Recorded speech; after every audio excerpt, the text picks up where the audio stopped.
আসসালামু আলাইকুম। আজকে আমি বানাচ্ছি কচুর শাক। এটা হলো আরেক রকমের কচু। দেখো দেখাচ্ছি।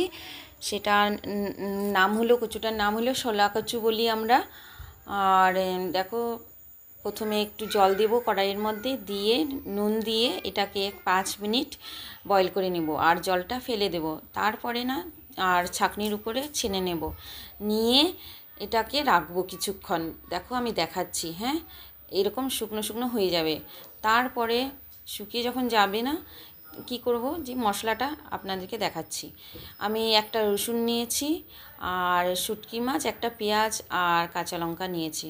তো প্রথমে শুটকি মাছটা যে আছে না, সেটাকে একটু ফ্রাই করে নেব, নিয়ে পেঁয়াজ কাঁচা লঙ্কা যে আছে সব দিয়ে দিব, দিয়ে একসাথে ওটাকে ভালো করে মশলাটাকে মাখা মাখা করে নেব। আর হলুদ দিলাম, লবণ তো দেবেও, এটা তো দিতেই হবে। তো দিয়ে মশলাটাকে 5 মিনিটের মতন ভেজে, তারপরে যে আমি শাকটা যে ছাঁকনির উপরে রেখেছিলাম, সেটাকে তেলের উপরে দিয়ে দেব।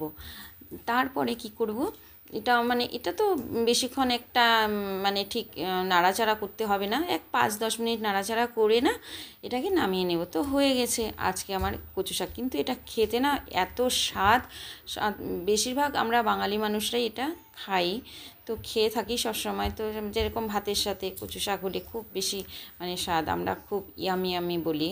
তো আজকের বানালাম কচুর শাক।